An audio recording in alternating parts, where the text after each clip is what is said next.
Hello guys, അപ്പോൾ നമ്മുടെ ഇന്നത്തെ വീഡിയോ എന്താണെന്ന് ചോദിച്ചു കഴിഞ്ഞാൽ നിങ്ങളൊരു പ്രവാസിയാണെന്നുണ്ടെങ്കിൽ നിങ്ങൾ മസ്റ്റായിട്ടും യൂസ് ചെയ്തിരിക്കേണ്ട 5 ആപ്ലിക്കേഷനെ കുറിച്ചാണ് ഇന്നത്തെ വീഡിയോയിലൂടെ ഞാൻ പറയാനായിട്ട് പോകുന്നത്. അപ്പോൾ നമുക്ക് സമയം വേസ്റ്റ് ചെയ്യാതെ നേരെ വീഡിയോയിലോട്ട് പോകും. ഗൈസ്, അതിൽ ഒന്നാമത്തെ ആപ്ലിക്കേഷൻ ഏതാണെന്ന് ചോദിച്ചു കഴിഞ്ഞാൽ ഉമഗ് ഇന്ത്യൻ ആപ്ലിക്കേഷനാണ്. ഈ ആപ്ലിക്കേഷൻ ഇപ്പോൾ ഏകദേശം 8 കോടി ആൾക്കാർ നിലവിൽ യൂസ് ചെയ്തുകൊണ്ടിരിക്കുന്ന ആപ്ലിക്കേഷനാണ്.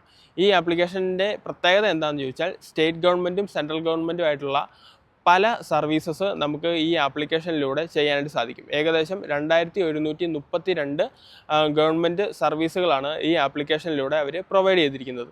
അത് ഏതൊക്കെയാണെന്ന് ചോദിച്ചു കഴിഞ്ഞാൽ നമ്മുടെ റേഷൻ കാർഡ് ആപ്ലിക്കേഷനും അതുപോലെ തന്നെ പാസ്പോർട്ട് ആപ്ലിക്കേഷനും നമ്മുടെ CBSE റിസൾട്ട് വരെ നമുക്ക് ഈ ആപ്ലിക്കേഷനിലൂടെ തന്നെ നമുക്ക് ചെക്ക് ചെയ്യാനായിട്ട് സാധിക്കും. അതുകൊണ്ട് തന്നെ ഈ ആപ്ലിക്കേഷൻ മസ്റ്റായിട്ട് നമ്മളെല്ലാവരും തന്നെ യൂസ് ചെയ്യേണ്ട ഒരു ആപ്ലിക്കേഷനാണ്.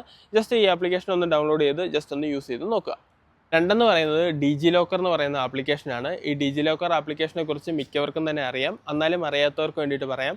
അതായത് നമ്മുടെ ഫിസിക്കലായിട്ടുള്ള ഡോക്യുമെൻറ്റും കാര്യങ്ങളൊക്കെ നമുക്ക് ഡിജിറ്റലായിട്ട് സൂക്ഷിക്കാൻ പറ്റുന്ന ഒരു ആപ്ലിക്കേഷനാണ് ഈ ഡിജി ലോക്കർ എന്ന് പറയുന്നത്. അതായത് നമ്മുടെ ലൈസൻസ്, ആധാർ കാർഡ്, സർട്ടിഫിക്കറ്റ്സ് അങ്ങനെയുള്ള എല്ലാ കാര്യങ്ങളും തന്നെ നമുക്ക് ഡിജിറ്റലായിട്ട് ഈ ഡിജി ലോക്കറിൻ്റെ അകത്ത് യൂസ് ചെയ്യാനായിട്ട് സാധിക്കും. അതായത് സേവ് ചെയ്ത് വെക്കാനായിട്ട് സാധിക്കും. ഈ ഡിജി ലോക്കർ എല്ലാ സ്ഥലങ്ങളിലും തന്നെ അപ്രൂവ്ഡ് ആണ്. അതുകൊണ്ട് തന്നെ ഈ ഡിജി ലോക്കർ ഉപയോഗിച്ച് നമുക്ക് നമ്മുടെ സർട്ടിഫിക്കറ്റും നമ്മുടെ ഡോക്യുമെൻറ്റും കാര്യങ്ങളൊക്കെ പ്രസൻറ്റ് ചെയ്യാനായിട്ട് സാധിക്കും.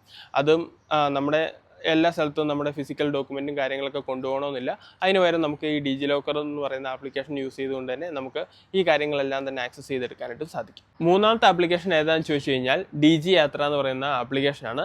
ഈ ആപ്ലിക്കേഷൻ നമ്മൾ ജസ്റ്റ് ലോഗിൻ ചെയ്തിട്ട് നമ്മുടെ ഡോക്യുമെൻറ്റ്സും കാര്യങ്ങളൊക്കെ അപ്ലോഡ് ചെയ്യുക. അതുപോലെ തന്നെ നമ്മുടെ ഫേഷ്യൽ റെക്കഗ്നേഷനും കൂടെ കൊടുത്തു കഴിഞ്ഞാൽ ഈ ആപ്ലിക്കേഷൻ റെഡിയായി.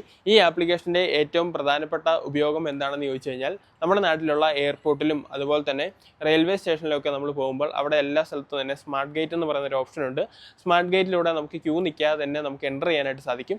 അതായത് ഈ ഡിജി യാത്ര എന്ന് പറയുന്ന ഈ ആപ്ലിക്കേഷൻ ഉണ്ടെങ്കിൽ നമ്മളെ ഫേഷ്യൽ റെക്കഗ്നേഷൻ വെച്ചുകൊണ്ട് തന്നെ നമുക്ക് ഈ സ്മാർട്ട് ഗേറ്റ് നമുക്ക് യൂസ് ചെയ്യാനായിട്ട് സാധിക്കും. അതുകൊണ്ട് തന്നെ ക്യൂവും കാര്യങ്ങളൊന്നും നിൽക്കാതെ തന്നെ നിങ്ങൾക്ക് പെട്ടെന്ന് തന്നെ റെയിൽവേ സ്റ്റേഷനിലോ അതുപോലെ തന്നെ എയർപോർട്ടിലും കാര്യങ്ങളിലൊക്കെ നിങ്ങൾക്ക് എൻ്റർ ചെയ്യാനായിട്ട് സാധിക്കും. 4 എന്ന് പറയുന്നത് എം പരിവഹൻ എന്ന് പറയുന്ന ആപ്ലിക്കേഷനാണ്. ഈ ആപ്ലിക്കേഷൻ നാട്ടിൽ വാഹനങ്ങളുള്ള എല്ലാവർക്കും തന്നെ അറിയാവുന്ന ഒരു ആപ്ലിക്കേഷനാണ്.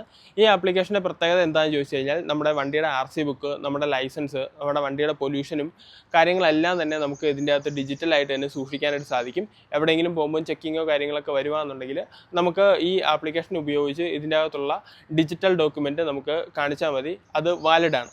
അതുപോലെ തന്നെ നിങ്ങൾക്ക് ഇൻ്റർനാഷണൽ ഡ്രൈവിംഗ് പെർമിറ്റും കാര്യങ്ങളൊക്കെ എടുക്കണമെന്നുണ്ടെങ്കിൽ നിങ്ങൾക്ക് ഈ ആപ്ലിക്കേഷൻ യൂസ് ചെയ്തുകൊണ്ട് തന്നെ നിങ്ങൾക്ക് പെർമിറ്റും കാര്യങ്ങളൊക്കെ എടുക്കാനായിട്ടും സാധിക്കും. 5 എന്ന് പറയുന്നത് മദദ് ആപ്ലിക്കേഷനാണ്. ഈ ആപ്ലിക്കേഷൻ ഏറ്റവും കൂടുതൽ യൂസ്ഫുൾ ആവുന്നതും പ്രവാസികൾക്കാണ്. കാരണം ഇപ്പോൾ നമ്മൾ വിദേശത്തൊക്കെ വരുമ്പോൾ നമുക്ക് പലതരത്തിലുള്ള പ്രശ്നങ്ങളും കാര്യങ്ങളൊക്കെ വരും. അത് നമ്മളെ കൊണ്ട് സോൾവ് ചെയ്യാൻ പറ്റാത്ത രീതിയിലുള്ള പ്രശ്നങ്ങളൊക്കെ ആണെന്നുണ്ടെങ്കിൽ നമുക്ക് ഇന്ത്യൻ ഗവൺമെൻറ്റിനെയോ ഇന്ത്യൻ എംബസീനെയൊക്കെ അറിയിക്കണമെന്നുള്ള ഒരു പ്രോബ്ലം ആണെന്നുണ്ടെങ്കിൽ അതിനായിട്ട് നിങ്ങൾക്ക് ഏറ്റവും കൂടുതൽ യൂസ്ഫുൾ ആകാൻ പോകുന്ന ഒരു ആപ്ലിക്കേഷൻ ആയിരിക്കും ഇത്. അതായത് നിങ്ങൾ ഈ ആപ്ലിക്കേഷൻ്റെ അകത്ത് ഏതെങ്കിലും ഒരു പ്രോബ്ലം നിങ്ങൾ രജിസ്റ്റർ ചെയ്തിട്ടുണ്ടെന്നുണ്ടെങ്കിൽ ഇന്ത്യൻ എംബസി ഡയറക്റ്റ് അതിൻ്റെ അകത്ത് ഇടപെടുകയും അതുപോലെ തന്നെ നിങ്ങൾക്ക് വേണ്ട ഒരു സൊല്യൂഷൻ അവർ തന്നെ കണ്ടെത്തി തരികയും ചെയ്യും. അതിനായിട്ടാണ് ഈ മദദ് ആപ്ലിക്കേഷൻ നമ്മൾ മെയിനായിട്ട് യൂസ് ചെയ്യുന്നത്. അതുകൊണ്ട് തന്നെ പ്രവാസികളായിട്ടുള്ള നമ്മുടെ ചങ്ക്സ് എല്ലാവരും തന്നെ ഈ ആപ്ലിക്കേഷൻ ജസ്റ്റ് ഒന്ന് ഡൗൺലോഡ് ചെയ്ത് അതിൻ്റെ അകത്തും ജസ്റ്റ് ഒരു രജിസ്ട്രേഷൻ എടുത്ത് വയ്ക്കുക. എപ്പോഴെങ്കിലും നമുക്കും അതൊരു യൂസ്ഫുൾ ആകാനായിട്ടുള്ള ചാൻസസ് ഉണ്ട്. അപ്പോൾ ഗൈസ്, ഏതായാലും ഞാൻ വീഡിയോ ഇവിടെ വെച്ച് വൈൻഡപ്പ് ചെയ്യാനായിട്ട് പോവുകയാണ്. ഇന്നത്തെ വീഡിയോയിൽ പറഞ്ഞ എല്ലാ ആപ്ലിക്കേഷനും നിങ്ങൾക്ക് എല്ലാവർക്കും തന്നെ യൂസ്ഫുൾ ആകുമെന്ന് ഞാൻ വിചാരിക്കുന്നു. വീഡിയോയെക്കുറിച്ചുള്ള അഭിപ്രായങ്ങളും കാര്യങ്ങളൊക്കെ ജസ്റ്റ് നമ്മുടെ കമൻറ്റ് ബോക്സിൽ അറിയിക്കുക. അതുപോലെ തന്നെ UAEയുടെ അപ്ഡേറ്റും അതുപോലെ തന്നെ ഇതുപോലുള്ള പുതിയ ഇൻഫോർമേറ്റീവ് വീഡിയോസൊക്കെ ആയിട്ട് നമ്മൾ വീണ്ടും വരുന്നതായിരിക്കും. അടുത്ത വീഡിയോയിൽ കാണുന്നവരെ ബൈ.